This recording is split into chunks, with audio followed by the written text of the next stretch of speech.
오늘 우리에게 주시는 하나님의 말씀은 요한복음 12장 1절부터 11절까지 말씀입니다. 자, 같이 읽겠습니다. 시작. 6월절 6일 전에 예수께서 베다니에 오시니 그곳은 예수께서 죽은 자 가운데서 살리신 나사로가 사는 곳이었다. 거기서 예수님을 위하여 잔치를 베풀었는데 마르다는 시중을 들고 있었고 나사로는 예수님과 함께 식탁에 앉은 자들 가운데 있었다. 그런데 마리아가 매우 값진 순전한 나드 향유 한 리트라를 가져다가 예수님의 발에 붓고 자기 머리털로 그분의 발을 닦았으니 그 집에 향유 냄새가 가득하였다.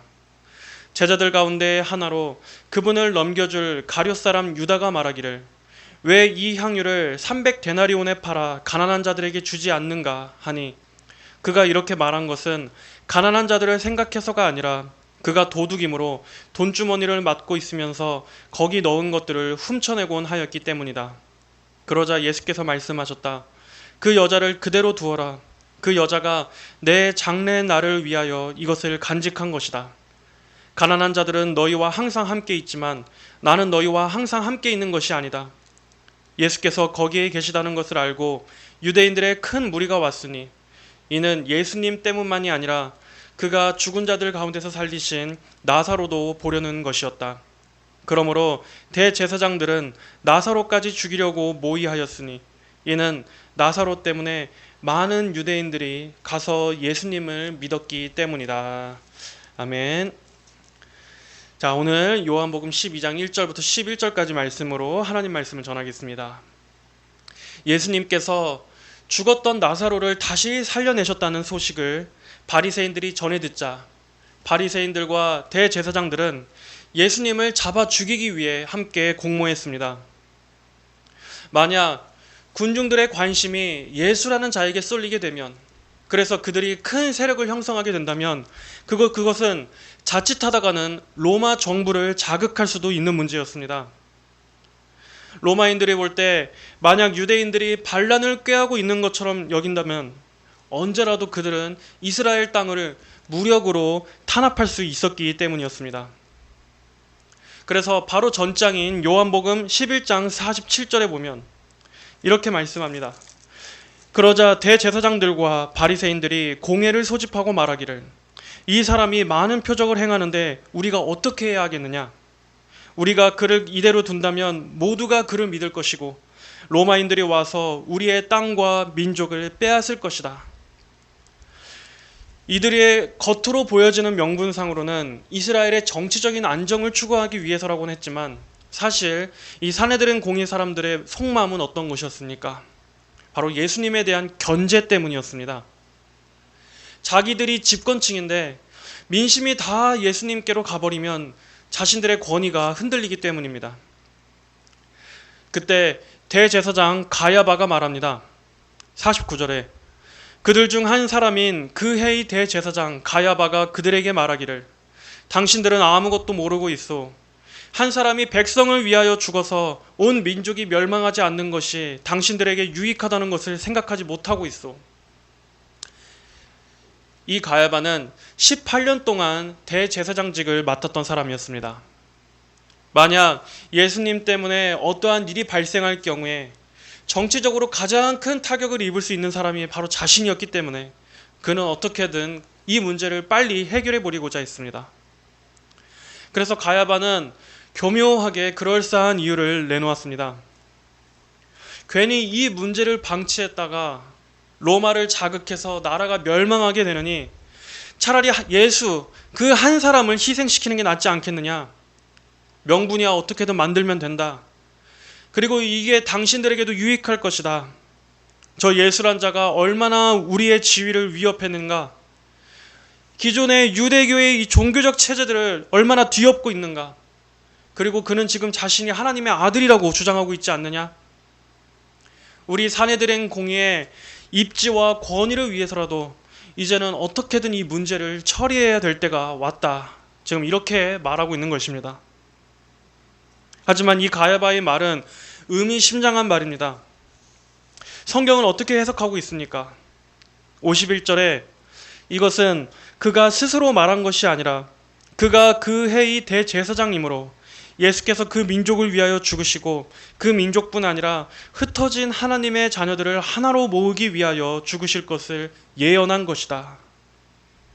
가야바는 자기가 지금 말한 것이 어떠한 의미를 가진 말인 줄 모르고 한 말이지만 하나님의 목적 안에서 이 말은 이제 예수님께서 십자가에 달리심으로써 구속 사역을 성취하실 때가 본격적으로 다가왔다는 것을 예언하는 말이었습니다. 그래서 유대인뿐만 아니라 온 세상에 있을 하나님께서 택하신 자들에게, 그 이방인들에게까지 구원이 미치게 될 것이다. 한 분이신 우리의 구주 예수 그리스도의 십자가 복음을 통해서 많은 이들이 멸망치 않고 영생을 얻게 되는 이 놀라운 축복을 가야바는 지금 자기도 모르게 증언해 버린 것입니다.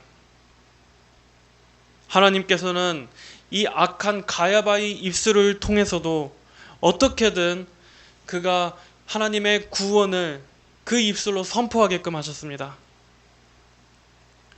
인간의 악하고 불순한 의도로 저지른 죄조차도 하나님의 구속사를 촉진시키는 선으로 바꾸시는 우리 하나님의 지혜를 볼 수가 있는 것입니다.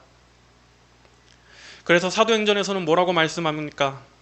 사도행전 2장 36절에 너희가 십자가에 못 박은 이 예수님을 하나님께서 주님과 그리스도가 되게 하셨다라고 말씀하지 않습니까?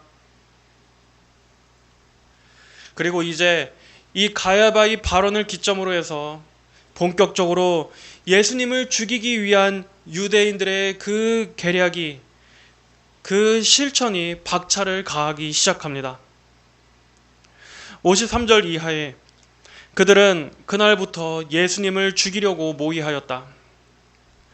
자, 그러므로 예수께서는 더 이상 유대인들 가운데 드러나게 다니지 않으시고 그곳을 떠나 광야 가까운 지방인 에브라임이라 하는 성읍에 가셔서 제자들과 함께 그곳에 머무르셨다. 유대인들의 유월절이 가까이 오자 많은 이들이 자신을 성결케 하려고 유월절 전에 지방에서 예루살렘으로 올라갔다. 그들이 예수님을 찾으면서 성전에서 서로 말하기를 너희는 어떻게 생각하느냐? 그가 명절에 오지 않았겠느냐라고 하였다. 대제사장들과 바리새인들은 그분을 잡으려고 누구든지 그분이 계신 곳을 알거든 보고하라고 명령을 내려두었다. 자, 그러고 나서 이제 오늘의 이 12장이 시작되는 것입니다. 이 1절, 우리 1절 말씀 보겠습니다. 6월절 6일 전에 예수께서 베다니에 오시니 그곳은 예수께서 죽은 자 가운데서 살리신 나사로가 사는 곳이었다. 자, 베다니는 예루살렘에서 고작 3km 정도밖에 떨어지지 않은 아주 가까운 곳이었습니다. 그만큼 유대인들에게 체포당할 위험도 큰 곳이었습니다. 하지만 예수님께서는 이제는 예루살렘에서 가까운 베다니로 오셨습니다. 그 전까지는 아직은 아버지의 때가 아니었기 때문에 유대인들의 위협이 있을 때마다 예수님은 잠시 그때그때마다 몸을 은신하셨지만 이제는 아버지의 때가 임박했기 때문입니다. 곧 십자가에 달리셔서 우리의 구원을 성취하실 때가 점점 다가오고 있는 것입니다. 요한복음이 전체 21장인데 그 21장 중에서 우리는 지금 이제 한 반 정도 왔습니다. 그리고 나머지 반, 이제부터는 예수님의 공생의 사역 기간 동안에 이 마지막 주간을 기록하는데 나머지 전체를 다 할애하고 있습니다. 그만큼 요한복음의 저자인 사도 요한은 예수님의 죽으심을 향해 달려가는 이 예수님 공생의 사역의 후반부, 이 기간에 더 강조점을 주고 있다는 뜻입니다. 자, 6월절 엿새 전, 6월절 6일 전에 오셨다는 것은 무엇을 의미합니까? 바로 예수님께서 6월절 어린 양이 되시기 위해 오셨다는 뜻입니다. 우리의 죄를 대속하시기 위해서 화목 제물로서 오신 그 사명을 감당하시기 위해서 이제 예수님께서는 곧이어 예루살렘으로 들어가실 것입니다. 그곳은 예수께서 죽은 자 가운데서 살리신 나사로가 사는 곳이었다. 예수님께서는 나사로에게 행하신 이적을 통해 예수님의 부활과 또 장차 우리 성도들의 부활을 보여주셨습니다. 그러나 이번에 다시 베다니로 방문하신 목적은 이번에는 그분 자신이 죽으시기 위해 자원하여 오신 것입니다. 그분의 부활이 있기 전에는 그전에는 먼저 십자가의 고난과 죽음이 있어야 했기 때문입니다. 그것을 통해서 예수님이 한 알의 밀알처럼 땅에 떨어져 죽는 것을 통해서 그것이 있어야만 많은 이들에게 생명을 줄 수 있는 것이, 많은 이들에게 생명을 주려 하고자 하는 것이 아버지의 뜻이었기 때문입니다. 2절에 거기서 예수님을 위하여 잔치를 베풀었는데 마르다는 시중을 들고 있었고 나사로는 예수님과 함께 식탁에 앉은 자들 가운데 있었다. 기쁘게도 거기서 예수님을 위해 잔치가 준비되었습니다. 오늘 이 본문과 같은 이야기를 기록하고 있는 마태복음과 마가복음에서는 이 잔치가 벌어진 장소를 베다니에 사는 시몬의 집이라고 말씀하고 있습니다. 이 시몬은 문둥병자였습니다. 나병 환자였습니다. 그리고 분명히 그도 예수님께서 그의 병을 고쳐주셨을 겁니다. 그리고 이 집에서 벌어진 잔치에 마르다와 마리아 그리고 나사로도 함께 있는 것으로 보아 아마 그들은 서로 아주 친했던 사이였던 것 같습니다. 그들은 최근에 예수님께서 나사로를 살려주셨던 일과 또 시몬의 나병을 고쳐주셨던 예수님에 대한 그 감사로 인해서 이렇게 함께 모여 잔치를 준비했습니다. 이렇게 예수님께서 곧 십자가에 달리실 날이 얼마 남지 않았지만 여전히 예수님을 사랑하고 예수님과 함께하기를 즐거워하는 사람들이 있었습니다. 그리고 예수님께서도 그런 그들과 함께 교제하기를 기뻐하셨습니다. 여러분, 시간이 지날수록 예수님에 대한 미움과 불신과 적대감으로 점점 더 완고해졌던 그 유대인들과 지금 이 예수님을 위해 잔치를 준비하고 있는 이 사람들의 모습이 얼마나 대조되고 있는 모습입니까? 한쪽에서는 이렇게 주님을 사랑하고 주님을 열성을 다해 섬기는 반면에 또 다른 한쪽에서는 예수님을 죽이기 위해 열성을 다하고 있습니다. 여러분, 우리 성도들은 어느 쪽에 속해야겠습니까? 어둠의 때가 오기 전에 이렇게 얼마 남지 않은 시간 동안에 주님을 위해서 우리의 마음을 드리고 손과 발을 바삐 움직이는 이 사람들처럼 우리 역시도 주님을 열심히 사랑하는 쪽에 있어야 하지 않겠습니까? 이 시대가 점점 더 악해져 가고 있습니다. 마지막 때로 갈수록 하나님께 대한 이 세상의 적대도, 이 세상의 악함도 점점 더 극에 달할 것입니다. 육신의 눈으로 볼 때는 그다지 큰 문제가 없는 것처럼 보여도 지금 이때는 영적으로 너무나 치열한 때입니다. 유대인들이 예수님을 죽이기 위해서 박차를 가했던 것처럼 마귀가 오늘날 교회와 성도들을 없애기 위해 지금 얼마나 극심하게 공격하고 있는지 모릅니다. 지금 시대에 반기독교 정서가 얼마나 정말 심한지 말도 못합니다. 사람들이 얼마나 교회를 싫어하고 혐오하는지, 기독교인들과 기독교 자체에 대해 얼마나 환멸감을 가지고 있는지, 특히 목사에 대한 불신감도 너무나 심각합니다. 인터넷에 봐보십시오.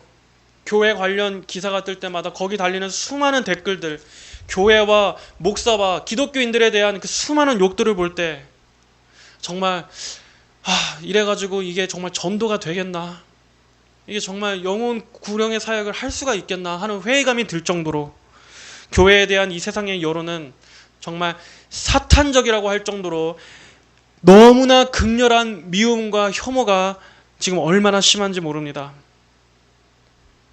물론 이러한 현상에는 1차적으로는 교회 문제가 있습니다. 실제로 온갖 이상한 교회, 정말 가짜 기독교인들, 가짜 교인들이 교회를 욕먹이기 때문인 것은 맞습니다. 그러면서 그들은 마귀의 하수인 역할을 톡톡히 하고 있는 것입니다. 그러한 가라지와 쭉정이가 참된 교회마저 다 욕을 먹이고 결과적으로 하나님 나라의 일들을 하는데 아주 치명적인 해를 가하고 있습니다. 하지만 그 모든 것의 궁극적인 배후에는 분명히 마귀가 있는 것입니다. 단순히 사람이 그렇게 하는 것이 아닙니다. 단순히 사람 안에서 나오는 거라면 교회에 대해서 그처럼 악하고 잔인한 것들이 그냥 사람 안에서 나오는 게 아닙니다. 마귀는 오늘날 교회를 완전히 혐오 집단으로 만들기 위해서, 사회적으로 매장시키기 위해 갖가지 방법을 동원하고 있습니다. 그래서 젊은 층들이 생각할 때 교회 하면 어떻습니까?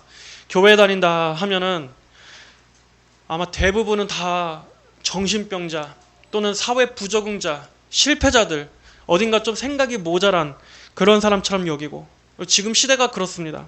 그리고 앞으로 분명히 점점 더 심해집니다. 반드시 심해집니다. 더 나빠졌으면 나빠졌지 절대로 좋아질 일은 없습니다. 앞으로는 죄에 대한 지적만 해도 교회 안에서 교인들에게 고소를 당하고 죄를 죄라고도 말 못하는 때가 분명히 올 겁니다. 하나님의 징계, 하나님의 심판, 죄에 대한 지적, 회개, 이런 것을 전해도 목사가 교인들 대상으로 가스라이팅 한다, 이런 식으로 마치 하나님의 말씀을 듣기 싫은 꼰대의 말처럼 여기고 비방하는 때가 분명히 반드시 올 것입니다. 그런 식으로 마귀가 설교자들의 입에 재갈을 물리려고 하는 겁니다. 하나님의 말씀이 온전히 퍼지지 못하게 하려고, 하나님의 복음이, 이 구원의 도가 온전히 전해지지 못하게 하려고 마귀가 다 그런 식으로 지금 작업하고 있는 것입니다. 사람들의 이 정신 구조 자체를 완전히 바꿔버려서, 문화적으로, 정서적으로 완전히 바꿔버려서 하나님 말씀 자체가 제대로 들려지지 못하도록, 제대로 닿지를 못하도록 지금 그렇게 하고 있는 것입니다. 하지만 지금 영적으로 이렇게 심각한데도 과연 목회자들과 교회 안에 있는 대부분의 교인들이 지금 이러한 영적인 흐름을, 이 위기를 정말 심각하게 인지하고 있습니까? 지금 이 시대가 점점 더 교회를 어떻게 숨통을 조여오는지, 시대가 어떻게 흘러가는지도 알지 못하고 마치 끓는 냄비 속에서 서서히 끓어가는 개구리처럼 지금 다들 그렇게 잠들어 있는 것입니다. 마귀가 지금 교회를 어떻게 죽이려 하고 있는지도 알지 못하고 교회는 여전히 유치하고 천박하고 가볍게 그러고들 있습니다.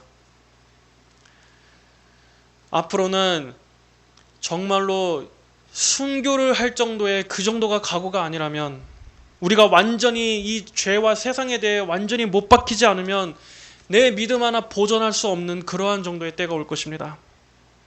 성경적으로 봐도 앞으로 그런 때는 분명히 오게 되어 있습니다. 우리 성도들은 어떻게 해야겠습니까?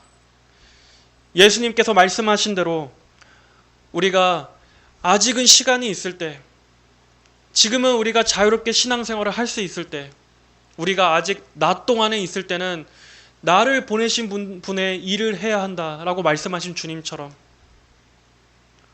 우리는 주님의 일에, 더욱더 하나님 일에 매진해야 하는 것입니다. 우리가 이렇게 평안할 때 우리의 믿음을 잘 지키고 환난의 때를 잘 대비해야 하는 것입니다. 예수님께서는 곧 아무도 일할 수 없는 밤이 온다라고 말씀하셨습니다. 성도 여러분, 지금 이렇게 그나마 평안할 때, 지금 이럴 때 더욱더 주님과 함께 하시고 항상 주님 곁에 가까이 하십시오. 지금부터 이게 훈련이 되어 있어야 합니다. 지금 이럴 때는 대충 하다가 환난의 때, 핍박의 때 갑자기 강한 믿음이 생긴다? 절대 그럴 일은 없습니다. 평안의 때나 환난의 때나 성도는 항상 지금부터 미리미리 예수님과 늘 함께 해야 되고, 마치 순교적인 믿음으로 그런 정도의 각오로 자기의 목숨을 완전히 예수님께 드려야 하는 것입니다. 또한 이 자리에는 죽었다가 다시 살아난 나사로도 함께 있었습니다. 나사로는 예수님과 함께 식탁에 앉은 자들 가운데 있었다. 나사로의 이 부활은 장차 우리 성도들에게 누리게 될 영광의 표본입니다. 성도들 역시도 나중에는 이렇게 부활해서 부활의 영화로운 몸을 입고 천국에서 주님과 함께 만찬의 자리에 앉게 되는 기쁨을 누리게 될 것입니다. 이들은 부활이요 생명이시라 말씀하신 그 예수님의 말씀을 실제적으로 체험한 산 증인들이었습니다. 그러한 이 잔치는 너무나 기쁘고 아름다운 즐거운 잔치였을 것입니다. 자, 그런데 어떠한 일이 벌어집니까? 3절에 그런데 마리아가 매우 값진 순전한 나드 향유 한 리트라를 가져다가 예수님의 발에 붓고 자기 머리털로 그분의 발을 닦았으니 그 집에 향유 냄새가 가득하였다. 갑자기 그때 마리아가 나드 향유를 가져다가 예수님께 붓는 이러한 갑작스러운 행동을 합니다. 이는 그 자리에 모인 사람들이 깜짝 놀랄 만한 아주 돌발적인 행동이었습니다. 이 나드는 당시 그 멀리 인도에서나 수입해 올 수 있는 아주 비싼 향료였습니다. 나드 향료에다가 기름을 섞은 게 나드 향유인데, 이 나드 향유는 이런 향유는 당시에 아주 귀한 손님들을 맞이할 때나 아니면 시체를 장사할 때 향유를 발라서 방부 처리를 하는 풍습에 사용되고는 했습니다. 마리아는 그런 나드 향유를 갑작스럽게 예수님께 부은 것입니다. 같은 사건을 기록하고 있는 마태복음과 마가복음에서는 예수님의 머리에 부은 것이라고 기록하고 있는데, 요한복음에는 발에 부었다라고 말씀합니다. 이것은 그만큼의 너무 그 향유의 양이 많아서 예수님의 머리부터 발까지 다 적실 정도로 향유가 흘러내렸다라는 것입니다. 그리고 나서 마리아는 어떻게 했습니까? 예수님의 발에 붓고 자기 머리털로 그분의 발을 닦았다. 당시에 발을 닦는 일은 노예나 종들이 하는 일이었습니다. 그럼에도 불구하고 마리아는 향유가 흘러내리는 그 예수님의 발을, 분명히 예수님의 발도 당시 사람들과 다름없이 여전히 지저분했을 것입니다. 더러웠을 것입니다. 그 예수님의 발을 자신의 머리카락으로 주님의 발을 닦았습니다. 당시 유대에서는 여자가 머리를 푸는 일은 아주 수치스러운 일로 여겼습니다. 여자에게 있어서 긴 머리카락은 여자의 영광을 상징하는 것입니다. 그런데 그러한 머리카락을 아무 데서나 풀어 헤치고 이렇게 한다는 것은 부끄러운 일이었고, 또 한편으로는 사람들로 하여금 품행이 단정치 못한 여자라고 오해를 받을 수도 있는 일이었습니다. 하지만 마리아는 사람들의 그러한 반응을 개의치 않고 향기로운 향유를 자신의 머리카락에 적셔서 예수님의 발을 정성스럽게 닦아드렸습니다. 노예나 종들이 하는 일을 마리아는 예수님을 너무나 사랑했기 때문에, 예수님을 너무나 존귀하게 공경했기 때문에 이 같은 행동도 부끄러워하지 않고 한 것입니다. 그 향유의 양도 적지 않았습니다. 오히려 뒤에서 가룟 유다가 말한 것을 보면 그 양을 돈으로 환산하면 당시 노동자의 1년치 연봉에 해당하는 정도로 엄청나게 많은 양이었습니다. 당시 노동자가 1년 동안 벌어서 모을 수나 있는 그러한 금액에 해당하는 돈을, 그러한 양의 향유를 예수님께 그 한순간 쏟아 부은 것입니다. 하지만 마리아는 그것을 아까워하지 않았습니다. 이것을 깨트리면 자기에게 어떠한 손해가 날지, 그리고 또 지금 자신의 모습이 사람들로 하여금 어떻게 보일지 그녀는 전혀 중요하게 여기지 않았습니다. 예수님을 너무나 사랑했기 때문에 자기가 가진 모든 것을 다 바쳐서라도 예수님을 존귀하게 높이고 싶었기 때문입니다. 여러분, 이러한 마리아에게서 항상 두드러지게 드러나는 특징이 무엇인지 아십니까? 마리아는 항상 주님의 발 앞에 엎드렸다는 것입니다. 그녀는 항상 예수님의 발치에 있었습니다.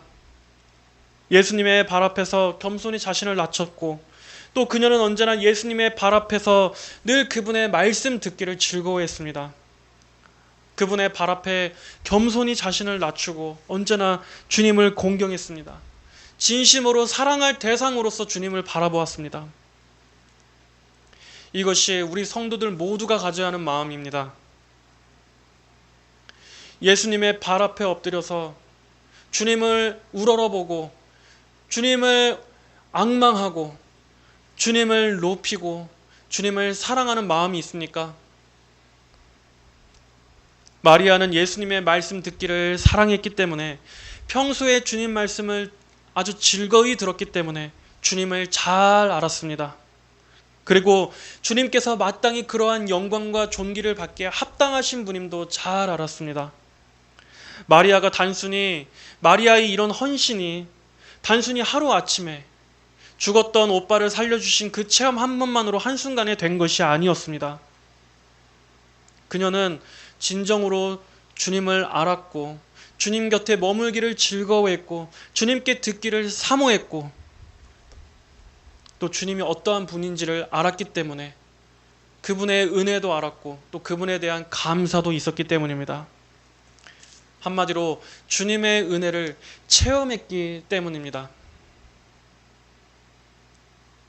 주님의 은혜를 체험했기 때문에 주님의 그 풍성하신 사랑을 자신이 경험했기 때문에 주님께 헌신할 수가 있었던 것입니다.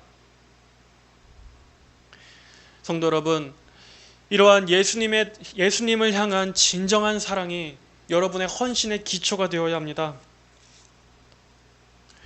여러분이 주님을 섬기는 데 있어서 여러분의 그 섬김과 헌신과 봉사에 그 마음 깊은 곳 안에 주님을 사랑하는 그 진정 어린 사랑이 여러분의 동기가 되고 있습니까?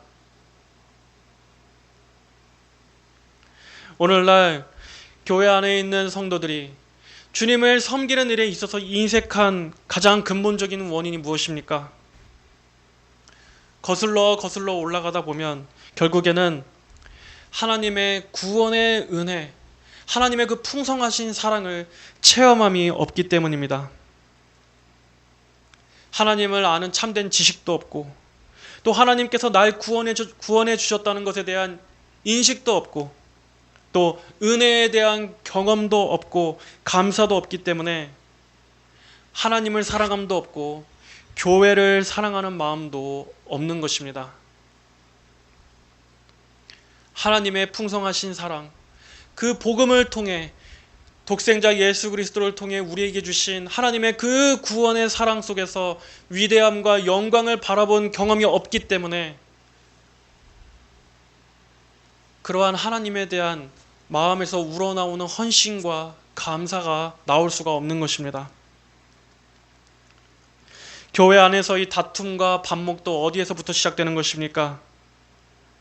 바로 주님을 사랑하는 마음이 없는 그 메마른 심령들에서 나오는 것입니다. 은혜가 없으니까 서로 마음이 강팍해서 인간적으로 시기 질투하고 서로 교만하고 그 마음에 은혜가 없다 보니까 서로 싸우고 관계가 깨지고 교회의 화평이 깨지는 것입니다.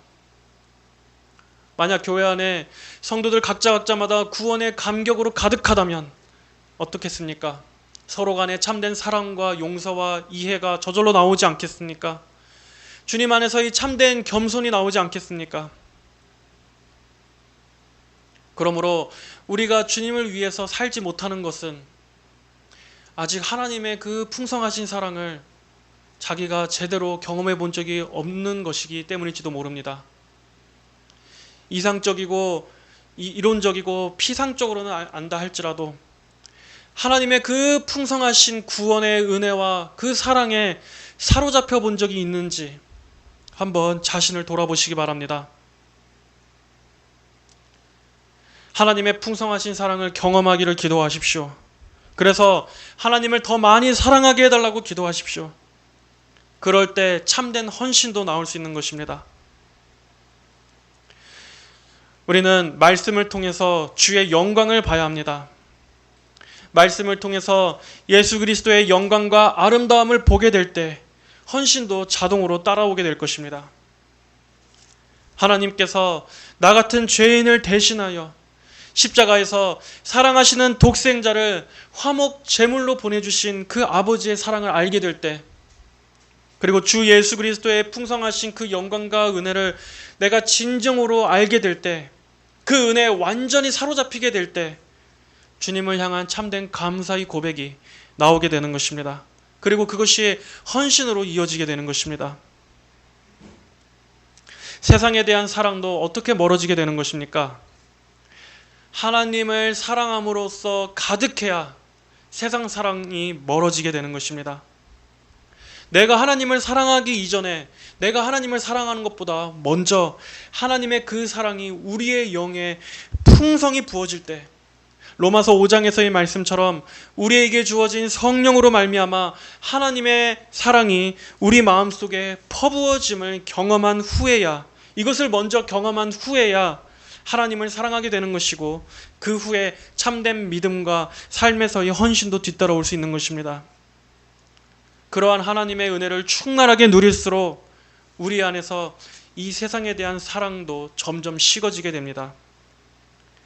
하나님의 은혜에 대한 깊은 인식이 커질수록 내 안에서 죄에 대한 사랑과 세상에 대한 애착이 점점 줄어드는 것입니다. 우리의 마음은 두 주인이 자리할 수가 없습니다. 하나님을 사랑하게 될 때, 그분의 사랑으로 가득 차게 될 때 세상 사랑이 밀려지게 되는 것이고, 반대로 하나님을 사랑하는 것이 우리 안에서 작아질 때 그 공허함을 이 세상에 대한 사랑이 비집고 들어오게 되는 것입니다. 성도 여러분, 주님에 대한 사랑 없이 그저 형식적인 신앙생활에만 안주하지 마십시오. 사랑 없이 예배하고, 사랑 없이 찬송하고, 사랑 없이 봉사하고, 주님에 대한 사랑이 없이, 그러한 사랑에서 나오지 않은 헌금 생활은 하나님께서 보시기에는 그다지 의미가 없는 것입니다. 참된 헌신은 먼저 사랑이 동기가 되어야 합니다. 교회 역시도 성도들이 하나님의 사랑도 아직 깊이 체험하지 못했는데 무조건적인 헌신만 강요하는 경우들이 많이 있습니다. 물론 그러한 것들로도 얼마든지 교회는 운영될 수 있습니다. 하나님에 대한 진정 어린 사랑 없이도 교회가 얼마든지 돌아가게 할 수는 있습니다. 하지만 과연 그것이 정말 영적으로 생명력 있는 교회라고 말할 수 있을까요? 정말 그 안에 깊은 은혜에 대한 체험도 없고, 또 예수님을 정말 사모하고 앙망하는 그러한 주님을 향한 뜨거운 갈망도 없는데, 그런 심령들이 모인 예배가 어떻게 하나님께서 받으시는 예배가 될 수 있겠습니까? 교인들 각자도 그 마음속을 들여다보면 하나님의 사랑도 모르고 구원에 대한 그러한 은혜도 전혀 경험함 없이 각자가 그 내면은 다 빈곤하고 곤고한데, 거기에 대해서 바른 원인을 제대로 찾아주려고 하기보다는 어떻게 합니까? 오히려 그러한 내적인 빈곤을 더 외적인 형식에 몰두함으로써 자기의 이러한 영적인 가난을 덮으려고 하고 있지는 않습니까? 진정한 문제는 여기에 있는데 이것을 바르게 보지는 못하고 자신의 이러한 곤고함을 더 외적인 행위와 노력으로서 채워보려고 하는, 메꿔보려고 하는 그러한 심리가 있지는 않습니까? 그것은 올바른 순서가 아닙니다. 먼저 그리스도의 풍부하신 은혜를 경험하기를 간절히 원하십시오. 말씀을 통해서 예수님을 알기를 힘쓰십시오. 그분의 말씀을 듣기를 먼저 힘쓰십시오. 그래서 예수님을 믿게 되고, 또 그래하여 구원의 은혜가 임하고 거듭남의 은혜들이 있어야만 그 다음으로 주님에 대한 참된 헌신도 나오게 되는 것입니다. 그것이 자동으로 우러나오게 되는 것입니다. 그러므로 우리는 내 안에 과연 하나님을 향한 진정한 사랑이 있는지 점검해 봅시다. 과연 나는 먼저 그분의 영광을 진정으로 보았는가? 삼위일체 하나님의 영광스러움을 알게 되었는가? 그리고 그 삼위일체 하나님께서 내게 베풀어 주신 일들, 그 은혜들을 내가 깊이 알게 되었는가? 그리고 나의 모든 헌신과 열심은 하나님께서 베풀어 주신 그 영원하신 사랑에 기초하고 있는가? 아니면 단순히 나의 종교적 열심에서 내가 구원의 구원받았다고 하는 어떤 안도감을 느끼기 위해서 나의 행위로서 입증해내려고 하는 그러한 시도는 아닌가. 이렇게 율법적으로 나의 행위와 열심에서 출발하고 있는 것은 아닌지, 아니면 하나님의 은혜와 사랑에서부터 출발하는 것인지를 곰곰이 생각해 봐야 하는 것입니다. 자, 그때 마리아의 행동을 본 가룟 유다가 극도로 반발하며 흥분하며 이렇게 말합니다. 4절에 제자들 가운데 하나로 그분을 넘겨줄 가룟 사람 유다가 말하기를 왜 이 향유를 300데나리온에 팔아 가난한 자들에게 주지 않는가 하니, 가룟 유다는 지극히 상식적인 말을 지금 하는 것처럼 보입니다. 지금 우리가 보기에는 가룟 유다가 굉장히 계산적인 사람인 것처럼 보여도 아마 우리 역시도 이 자리에 있었다면 똑같이 생각했을지 모릅니다. 그만큼 마리아의 행동은 인간적인 관점에서 보면 아주 굉장한 허비입니다. 그리고 너무나 극단적인 것처럼 보일 수 있습니다. 가룟 유다는 말했습니다. 이 향유를 팔아서 차라리 이 돈으로 가난한 자들을 도우면 낫지 않냐. 이렇게 아깝게 흘려보내는 게 무슨 실용성이 있느냐 하는 것입니다. 하지만 그의 본심은 무엇이었습니까? 6절에 그 마음이 나옵니다. 그가 이렇게 말한 것은 가난한 자들을 생각해서가 아니라 그가 도둑임으로 돈주머니를 맡고 있으면서 거기 넣은 것들을 훔쳐내곤 하였기 때문이다. 그가 이렇게 말한 것은 가난한 자들을 생각해서가 아니라, 원래 이 말의 원래 원문의 뉘앙스는 그는 절대로 빈곤층에 대한 관심은 조금도 없으면서 라는 뜻입니다. 실제로 가룟 유다는 말만 뻔지르르하게 했지 그 원래 본 속마음은 무엇이었습니까? 그가 도둑임으로 돈주머니를 맡고 있으면서 거기 넣은 것들을 훔쳐내곤 하였기 때문이다. 가룟 유다는 회개를 맡고 있었는데 결국 가룟 유다가 이렇게 극도로 반발했던 것은 자기가 몰래 뒤로 돈을 빼돌려서 자기 사익을 채우는 돈주머니였는데, 그런 자의 시각에서 볼 때 마리아의 행동만큼 이렇게 어리석은 것이 없었기 때문이었습니다. 그는 실제로는 가난한 자들에게 아주 조금도 관심이 없었습니다. 그리고 예수님을 따라다녔으면서도 그는 그 마음에 구원이나 영생 같은 것에는 아무 관심도 없었습니다. 바로 유다가 그런 자였기 때문에 그는 마리아의 행동에 담겨있는 이러한 주님에 대한 깊은 사랑이나 마음으로부터 우러나오는 이러한 헌신, 자기 자신의 것을 계산하지 않은 주님을 높이고자 하는 이런 깊은 애정 같은 것은 볼 수 있는 영적 시야 같은 것은 아예 유다에게는 없었습니다. 그는 오직 육적인 눈으로만 상황을 봤던 것입니다. 예수님을 아무리 따라다녔어도 정작 그는 조금도 그 속사람이 변화되질 않은 것입니다. 이 잔치집에는 향기로운 향유 냄새가 가득한데, 그리고 그것은 주님을 향한 마리아의 순전한 사랑을 아름답게 나타내주고 있다면, 그와 정반대되는 이 가룟 유다의 추악한 마음은 얼마나 대조되고 있습니까?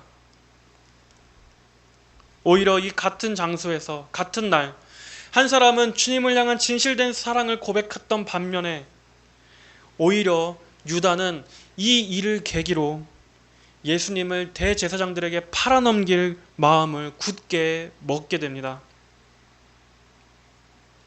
이렇게 같은 상황에서도 주님 곁에 머물러 있는 이런 무리들 가운데서도 양과 염소는 결국에는 철저히 갈라지게 되는 것입니다. 양은 주님 곁에 머물지만 염소나 이리는 결국에는 주님을 떠납니다. 염소들은 주님 곁에 있으면서도, 주님과 가까운 거리에 있으면서도 영적인 것에 대한 소중한 가치는 보지 못하고 육적인 눈으로만 이런저런 불평과 원망을 하면서 결국에는 주님을 비난하여 떠나버립니다. 교회로부터도 발을 끊고 다시 세상으로 되돌아가는 것입니다. 이처럼 복음은 구원 얻는 자에게는 생명에서 생명에 이르게 하는 향기가 되지만, 멸망하는 자들에게 있어서 복음은 사망에 이르게 하는 냄새, 죽음에 이르게 하는 악취로 느껴질 뿐입니다. 같은 복음이라 할지라도 구원 얻는 자에게 있어서 복음은 이 세상에서 가장 영광스럽고 가장 소중한 것입니다. 더없이 귀한 것입니다. 가장 가치 있고 위대한 나의 자랑입니다. 이것만이 나를 구원할 수 있는 유일한 기쁜 소식, 가장 가치 있고 위대한 소식처럼 여깁니다. 하지만 멸망하는 자들에게 있어서 같은 복음은 어떻게 느껴집니까? 혐오스럽고 어리석은 것처럼 여겨지는 것입니다.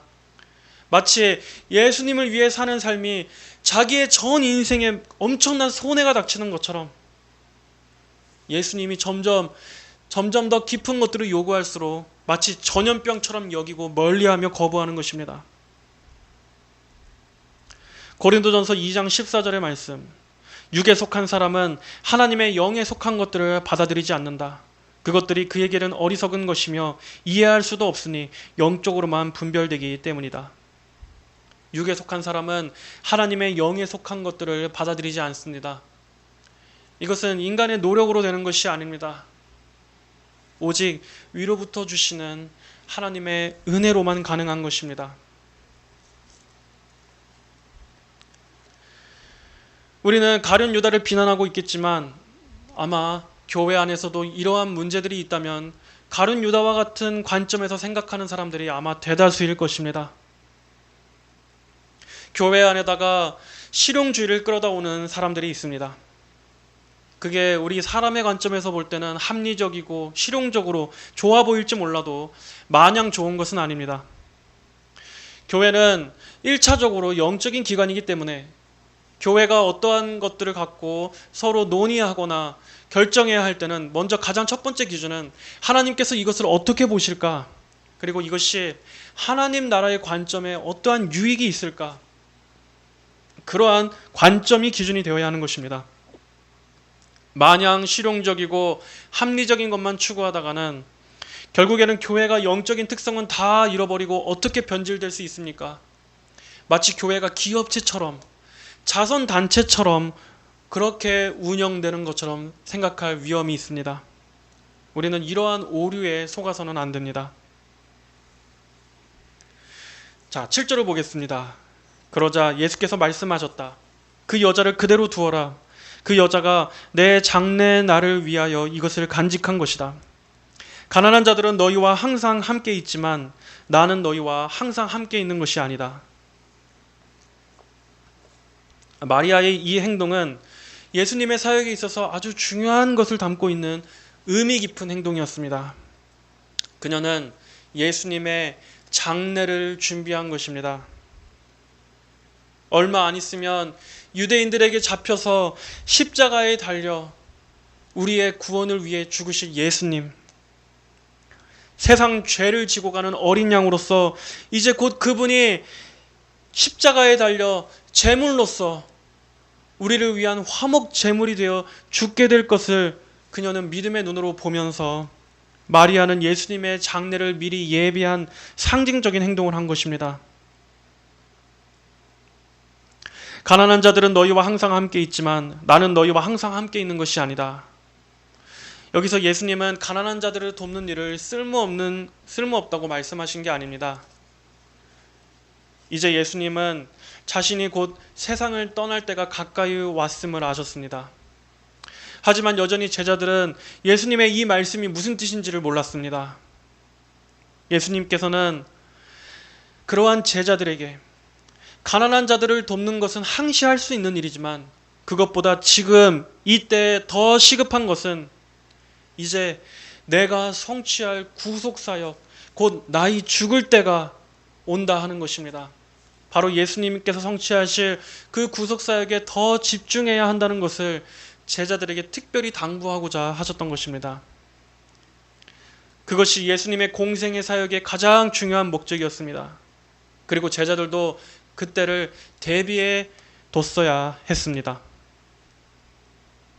마찬가지로 우리는 이것을 통해 무엇을 배워야 하겠습니까?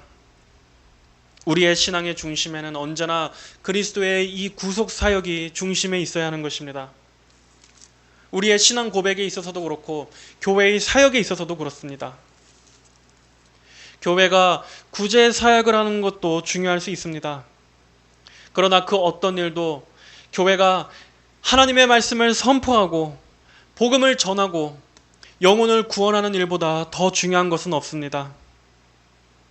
사람들을 이 현세적인 곤경에서 건져내는 것보다 더 근본적인 해결책은 사람들을 영원한 죽음에서 건지는 일입니다.